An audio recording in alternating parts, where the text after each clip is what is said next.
Did the Russians interfere in the 2016 US election? And yes. Were Trump and Putin working together? Well, welcome to The Rest is Classified. I'm Gordon Carrera. And I'm David McCloskey. And you've just given away the whole series. Oops. It's a spoiler alert.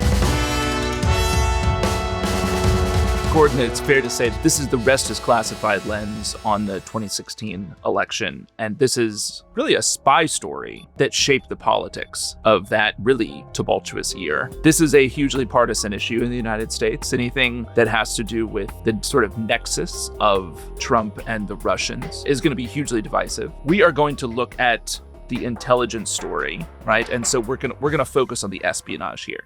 The heart of the story is a Russian intelligence operation, a Russian active measure. Now, one of the major questions this story will raise is how do we make sense of Trump's connections to Russia? You could probably make the case that this Russian intelligence operation is one of the most consequential espionage operations ever conducted. It has massive impact, not only on the process of the election, but on U.S. institutions, on perceptions of our intelligence system, and our political elite. And we're still seeing the impact of it today. It has been almost 10 years. A lot of the dialogue around a deep state, the Russia hoax, Russiagate, all these terms will be familiar, at least to Americans who are engaged in kind of the politics around this.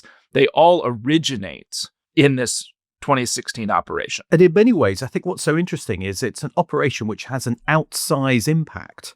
I mean, a far greater impact than I think even the Russians may have predicted, precisely because of the way it plays into politics, into the psychology of Donald Trump, into American politics, and the way it has a kind of a tsunami of fear and perception about what are the Russians doing? What might they be doing? Is the Russian hand everywhere? Is it nowhere? Is it being overstated? All of those questions spring out of this very specific intelligence operation. And I think it's a really interesting case as well of how intelligence kind of spill into wider society and politics with an unpredictable impact, I think. It should be an apolitical statement to argue that the Trump campaign may have benefited, even indirectly, from what we'll see as a Russian operation that is going to end up being designed in large part to weaken his opponent, Hillary Clinton. I also think that the 2016 operation it's a great example of a kind of newish sort of intelligence operation, one that has a very long tradition, particularly in Russia. But in many ways, it's the fusion of a very old school political warfare and disinformation campaign alongside modern telecommunications infrastructure and technologies. An active measure is a very particular type of intelligence operation. And I think it is one of the dynamics that really does distinguish Russian espionage from Western espionage. We think about intelligence as stealing secrets and those types of covert actions, but the Russians think more broadly about influencing events and people. So that is an active measure. And it is so fundamental to the Russian understanding of intelligence that a retired KGB general by the name of Oleg Kalugin, who I think you've met. Yeah, I have, yeah. He said that this type of subversion has long been the, quote, heart and soul of Russian intelligence, right? And what it does is it aims to create division within an adversary country or between allies to weaken them. It can involve influencing politics and elections, sowing division in a society, discrediting opponents, and it often involves using fake documents and fake agents. So it is a massive kind of disinformation and political warfare campaign that is designed to sow chaos, essentially, in a target system, country, nation. This episode is sponsored by HP. Most people are not counter-espionage experts, but that won't stop them getting targeted by cyber criminals seeking to extract their secrets. HP understands that approximately 4 in 10 UK businesses have reported cyber breaches in the past 12 months alone. That's why HP Business laptops, desktops, and workstations bought directly on HP Store are secure straight out of the box with their endpoint security. No more stressing about dodgy emails or unexplained pop-ups. HP's independently verified Wolf Pro security works alongside your existing security tools to protect your business, users, and reputation from malware and evolving cyber threats with your first click. You don't need an alias or a secret hideout to stay safe. Just Wolf Pro security working tirelessly to protect your hard work. It's security that's built in, not bolted on. Find out more about how HP can protect your business at hp.com/classified. Podcast listeners benefit from a 10% discount on all business PCs, printers, and accessories using the code TRIC10. Terms and conditions apply. It's got deep roots in Russian, even pre-revolutionary intelligence. But in the Cold War, the KGB really did have a machine to do this. I mean, there was a whole part of the KGB Service A, which was dedicated to using forged documents and disinformation. In 1980, the estimate was that the Soviet Union spent $3 billion, so about £2.5 billion a year on active measures. It was that intrinsic to the idea. And the political KGB officers based in embassies abroad were expected to spend a quarter of their time doing active measures, as well as all the kind of political reporting, political espionage they were doing. I mean, it was that central to it. And I looked a lot into this when I was working on the Mitrokhin archive, the KGB archivist who detailed many of these operations. And there's many interesting cases where the KGB is doing things like spreading conspiracy theories. For instance, the extraordinary conspiracy theory that the CIA might have been behind the JFK assassination. Which has infected your brain, Gordon. Yeah, I'm still reading books about that. But what's so interesting is you go back to the 60s and the KGB is covertly financing books to be published in America within a year of the assassination, using its agents who are publishers to push the idea the CIA is behind it. Also in the 60s, trying to discredit J. Edgar Hoover, stir up racial tensions in the US. They try and discredit Martin Luther King. They hope more radical, divisive voices in the civil rights movement will come to the fore. I mean, they even go so far. I mean, sometimes active measures goes from information to action, because they even at one point plant small bombs in black areas, African-American areas of New York, and fake claims it was Jewish groups to try and spread division. So this is something which is deeply rooted and a real core part of particularly KGB doctrine. There's an author named Vladislav Bittman who wrote a book on active measures called The Deception Game. And he noted that when he was working for an Eastern Bloc intelligence service, that the key was mixing kind of accurate details with forged ones. So this is kind of another feature of many active measures campaigns, is there might be a measure of truth that's swirled into the disinformation that is coherent and sort of partially, as he writes, at least partially responds to reality or at least accepted views. And so it can look initially credible. And then this is interesting, because he's writing decades before the 2016 operation that we're talking about, as he explains how leaking stolen documents had been a standard procedure in disinformation activities.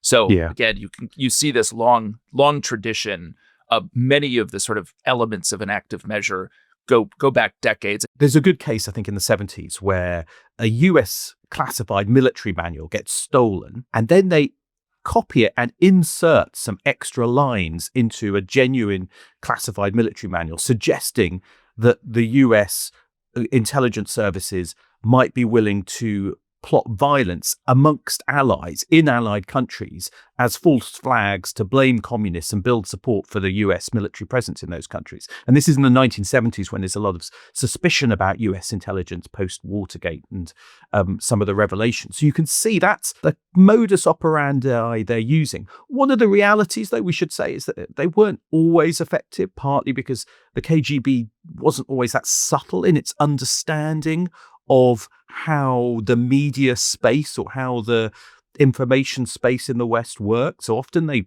would fall flat.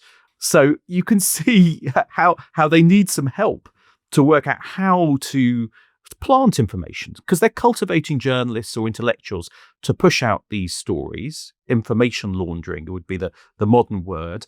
There's one, I think, really interesting example, which was something called Operation Denver. It spread the idea that secret US military research at Fort Detrick was behind the creation of the AIDS virus. And this is in the 1980s when AIDS is just emerging. And the challenge was getting that story out. And they plant it in a small journal in India first, which is funded by the KGB in 1983.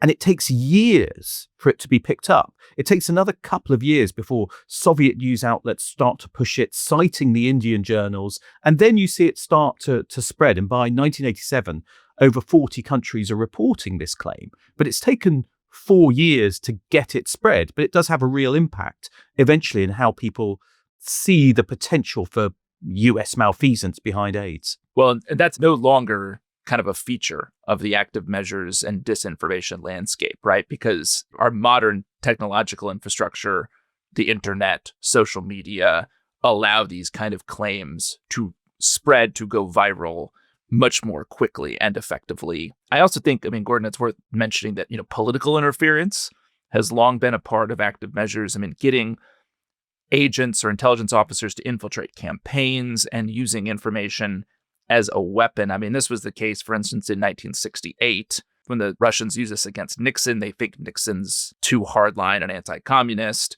The KGB, not a big fan also of Ronald Reagan.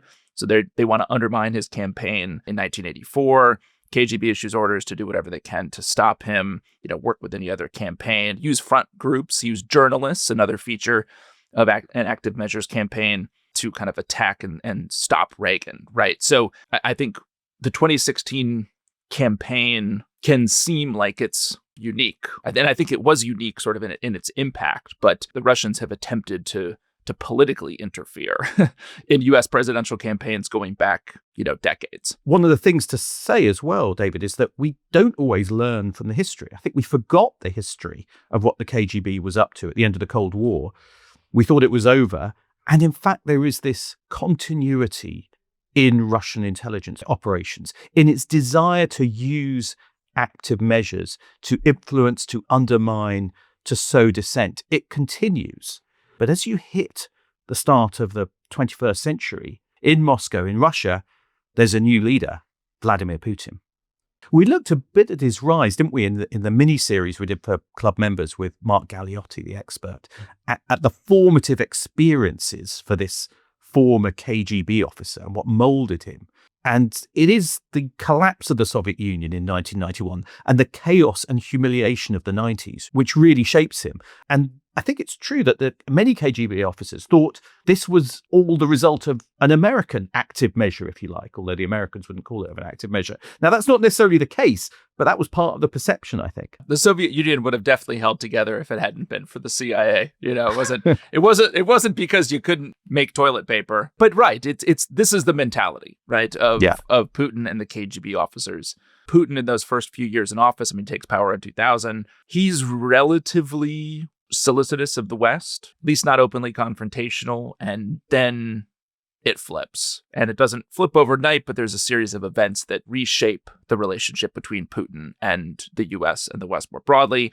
There's criticism from the West, I think rightly so, of Putin's extremely brutal war that he's prosecuting in Chechnya. There's NATO expansion, which, as we've seen, Putin is not a fan of. And there's a very famous speech that Putin gives, I think at the Munich Security Forum in 2007, where he really castigates the West for kind of encircling Russia, trying to keep Russia down. In 2011, there are elections for the Duma, Russia's parliament, and those elections are absolutely rife with manipulation. Now, Putin, the Russian intelligence services, perform an active measure on the Russian population itself. I think the initial petri dish for a lot of what we're talking about actually originates inside Russia because Putin's party doesn't perform very well.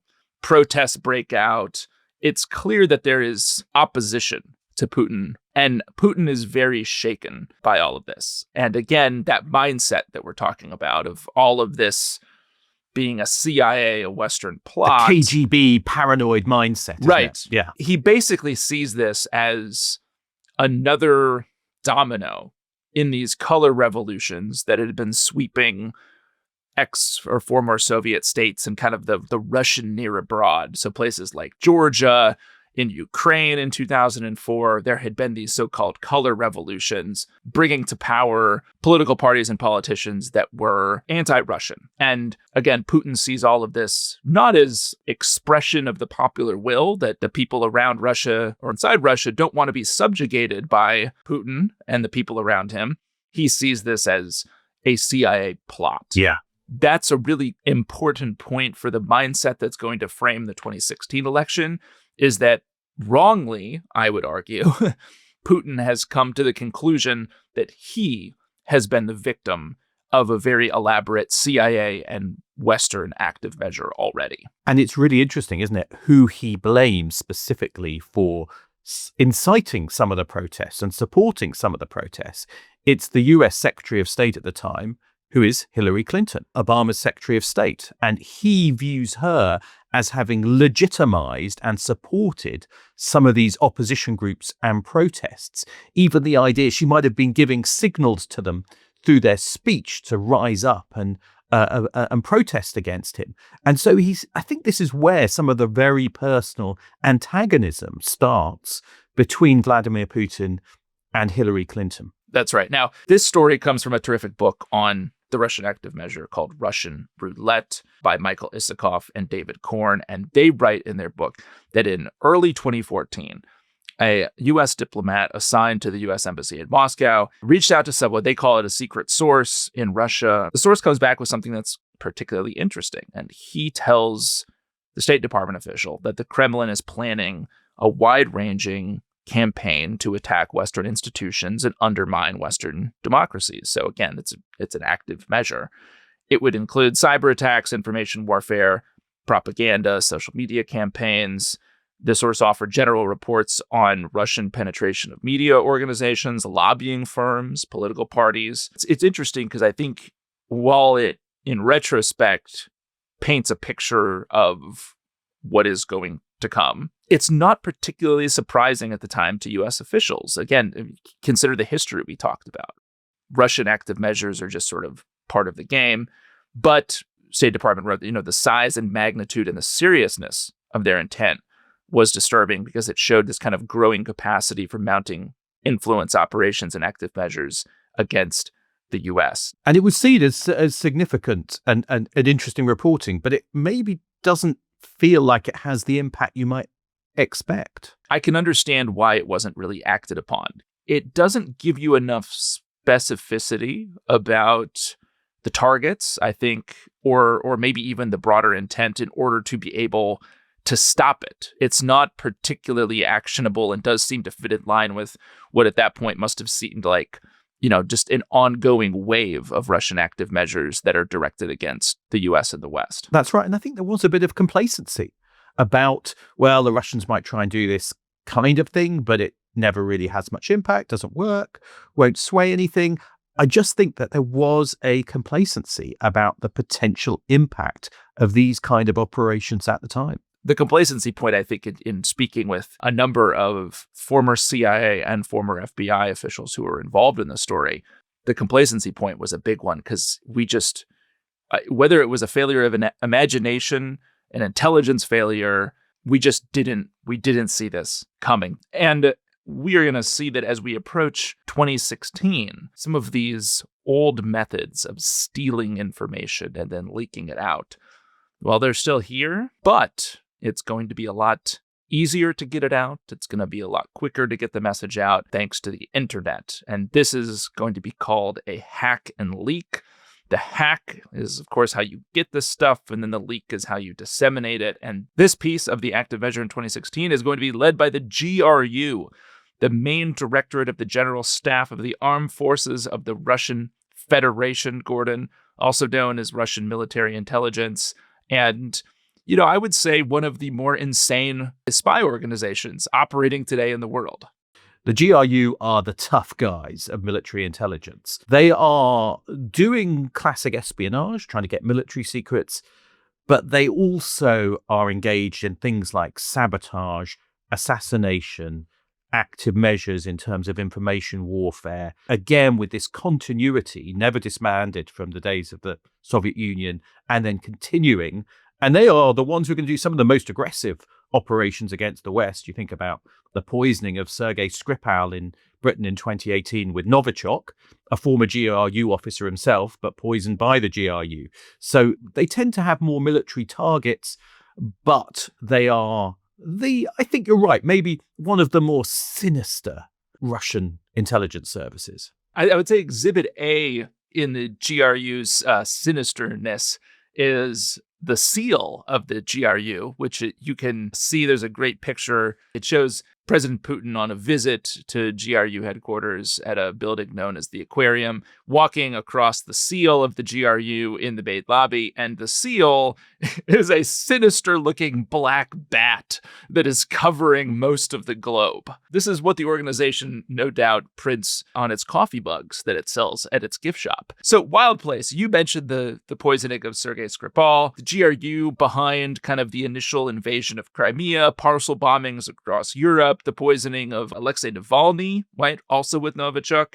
a campaign to provide money to Taliban-linked militants in Afghanistan, a failed coup attempt in Montenegro in 2016, trying to topple the government of Montenegro, poisoning a Bulgarian arms dealer, among many other insane operations. So I think it's safe to say, Gordon, that the GRU alone might keep our podcast in business for a very long time. So Russian hacking has got a deep history. I mean, the first case I know of is in the 1980s when the KGB hired some East German teenagers to hack into the early US research internet.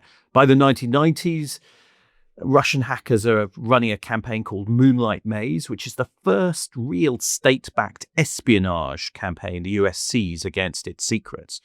All of this is espionage, though, and I think it's important that we draw this distinction between different types of behavior, including in cyberspace.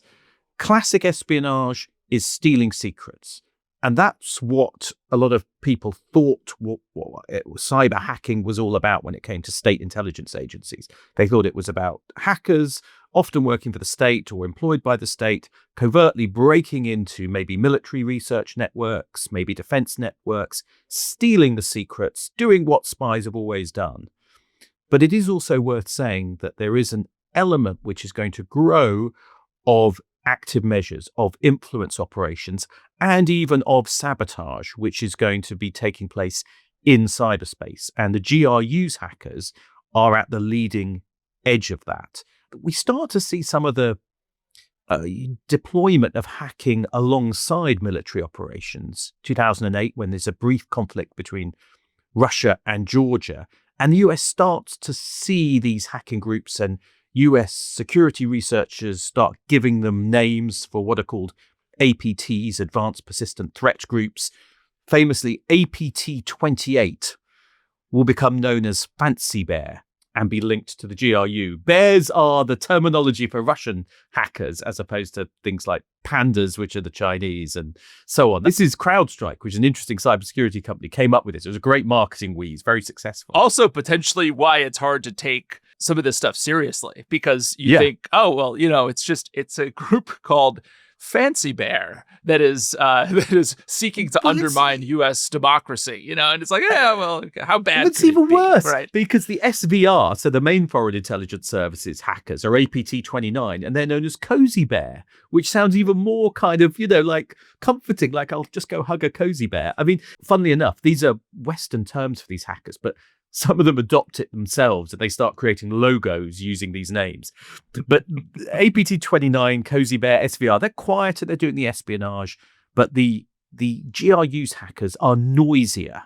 You start to see them picking up activity around Ukraine. Ukraine was the test bed for a lot of Russian operations, information operations, but also cyber operations after the 2014 overthrow of the pro-Russian government. Russia starts to try and subvert them. There's a really interesting case in May and June 2014 when word comes out that the GRU has penetrated the Ukrainian Electoral Commission's network. The software that they'd installed was designed to effectively fake the election result and make out that a nationalist leader had won with 37% of the vote rather than another candidate.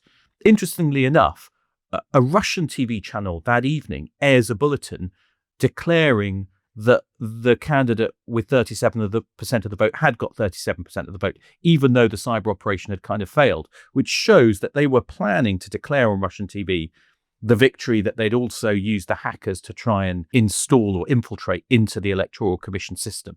So it was a pretty complex operation, which didn't really work and was discovered, but to try and mess with those elections in Ukraine in 2014, which should have been a warning sign, shouldn't it? That they were thinking of doing that. Yeah, I think it was understood what was happening in Ukraine at the time by the West, but the idea that those tools, those active measures would be exported, onto the states was something that was not grasped at the time. And interestingly, I mean, you start to see little hints of, this kind of cyber espionage drifting toward active measures in the US in late 2014. There's a group called the Cyber Caliphate that is claiming to be linked to the Islamic State. They actually compromise U.S. Central Command social media accounts, post things like "American soldiers, we're coming, watch your back," signed ISIS. And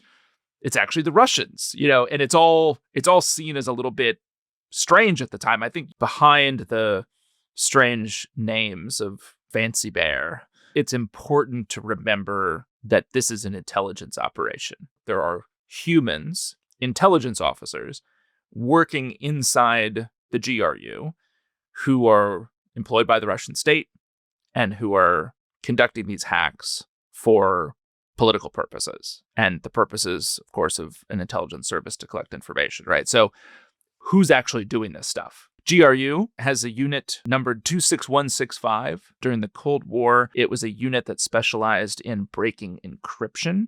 And by the mid-2000s, it has become, in the kind of digital age, one of the GRU's principal computer network exploitation units. So an offensive cyber unit that hacks computer networks overseas, right?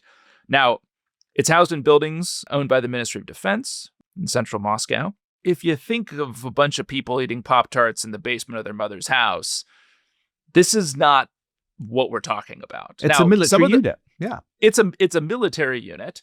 And although some of these guys in the pictures that have come out look like they do spend a decent amount of their time eating Pop-Tarts in the basement of their mother's home, this unit is a very prestigious place to work, right? A former chief of the unit winds up becoming deputy chief of the entire GRU. This is a centerpiece of the GRU's capabilities. The commander of Unit 26165 is a guy named Victor Nitishko. How would you pronounce this name, Gordon? Nitishko. Nitishko. Okay. I struggled with that one.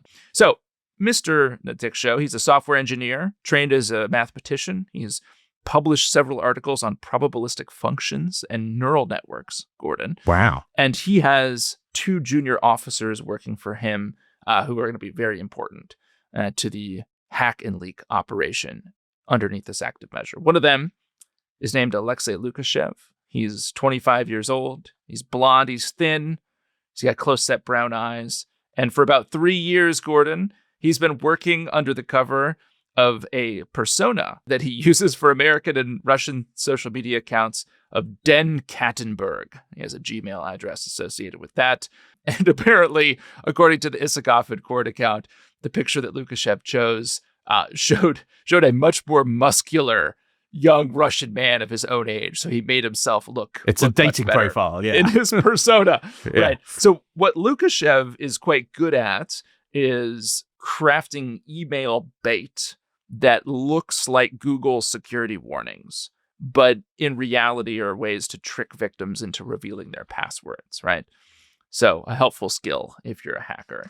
The second noteworthy guy is Ivan Yermakov. He's got bangs, Gordon, if you're curious about his hairstyle. Yermakov, for some reason, prefers female pseudonyms. One of them is called Kate S. Milton, which he has on a Twitter profile and a blog.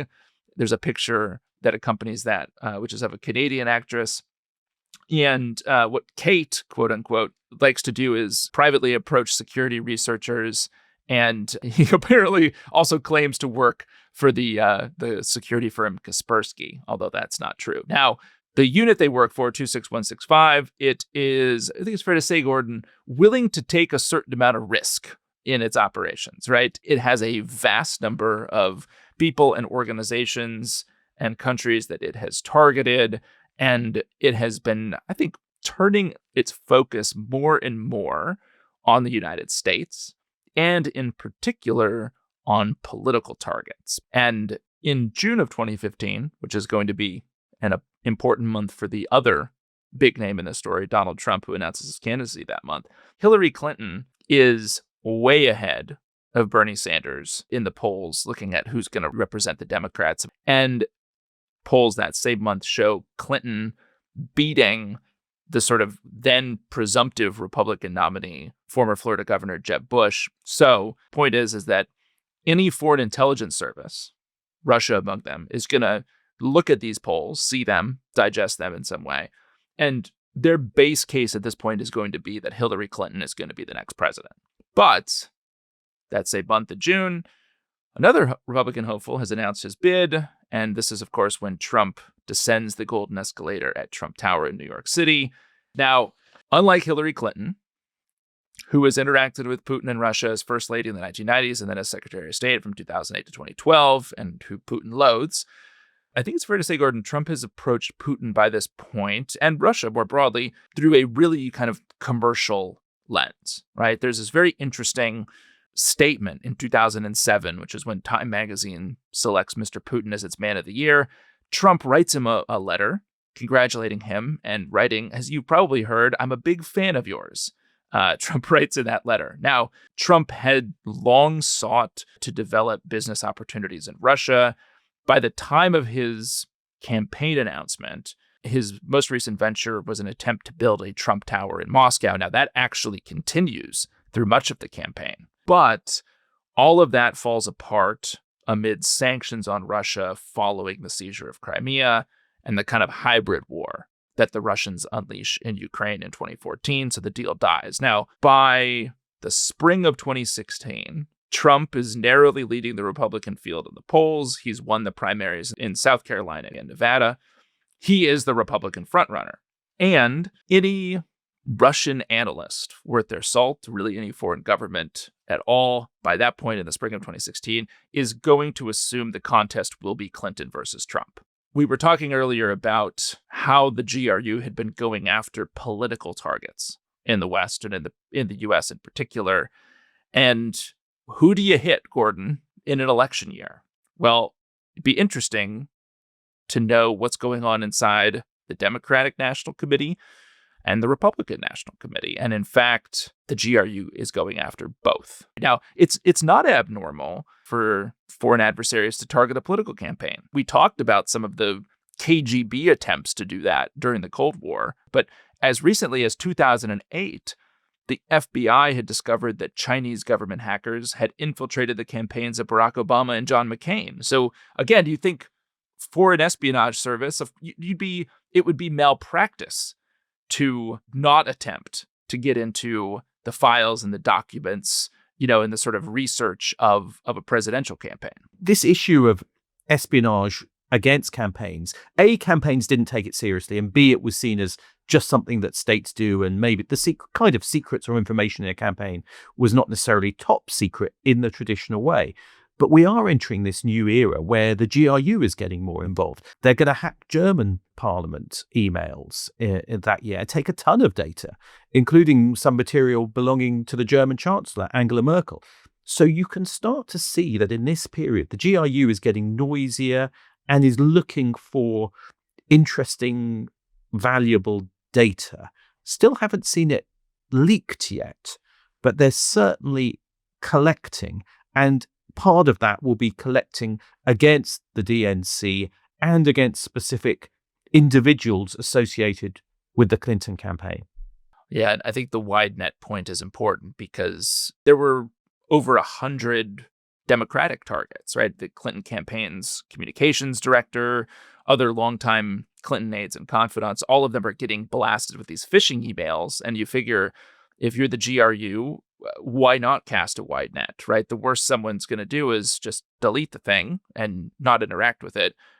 But you might also get lucky. What they're going to land in the spring of 2016 is the GRU will get a very, very big score, right? They're going to get someone who's very much at the top of the Clinton campaign. And mid-March of 2016, GRU Unit 26165, which is run by this Natiksho guy, one of his hackers talked about it, Lukashev. He's sending out these kind of booby-trapped emails, malware-embedded emails to 50 different addresses every working day, right? So this is kind of a volume game to some degree to see where you can get bites. And a lot of these, most of these, just fail, right? Some of the addresses are obsolete.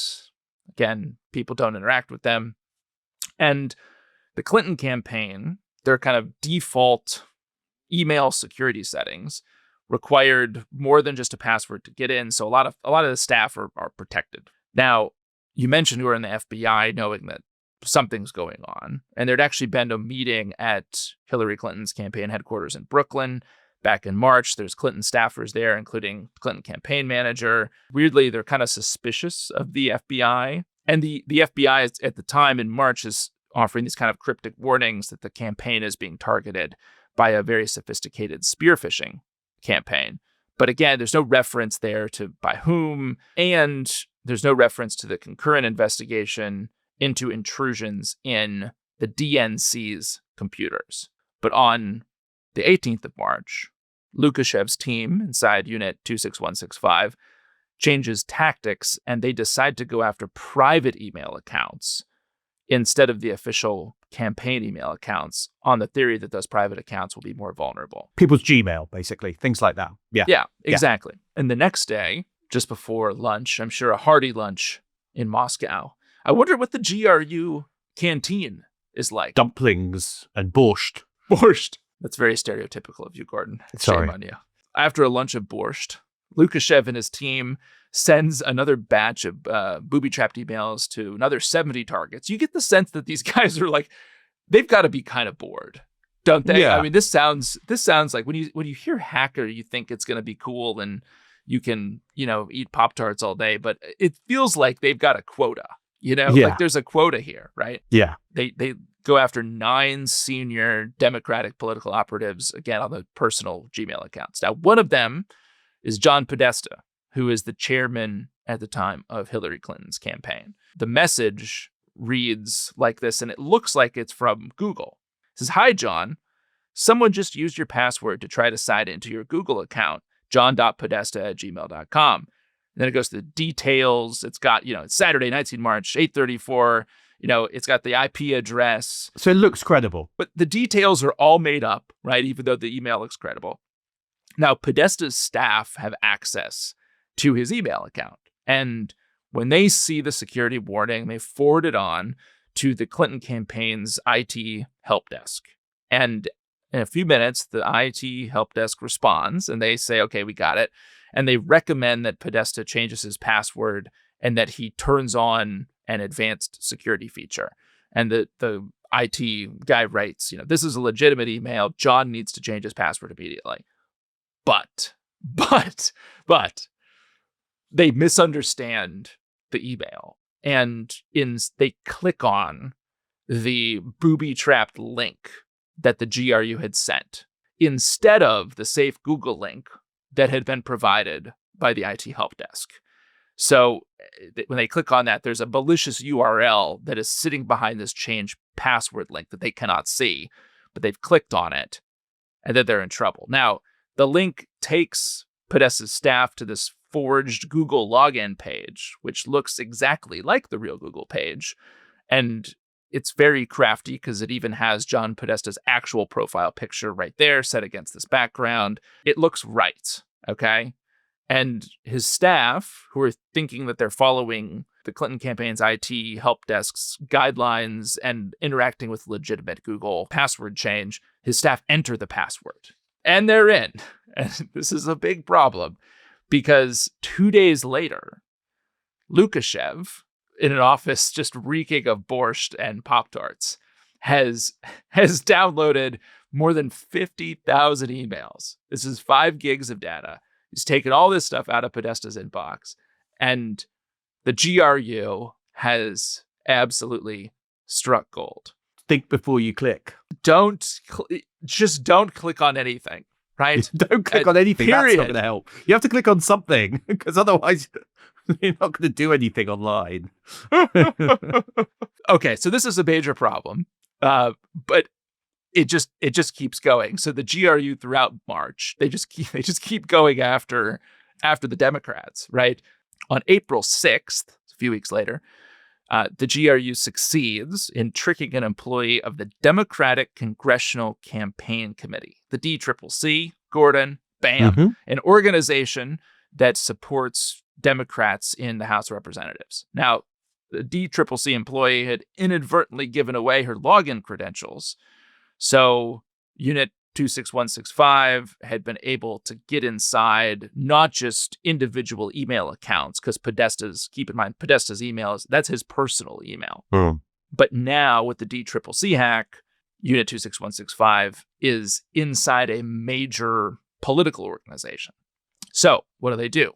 The GRU installs a hacking tool called the X-Agent Kit, and they get that on at least 10 computers at the DCCC. Now, this kit is going to allow them to record and to intercept all of the activity that happens on a particular computer. So essentially, it is taking everything. It's like a keystroke logger, everything a user types or sees over an entire workday.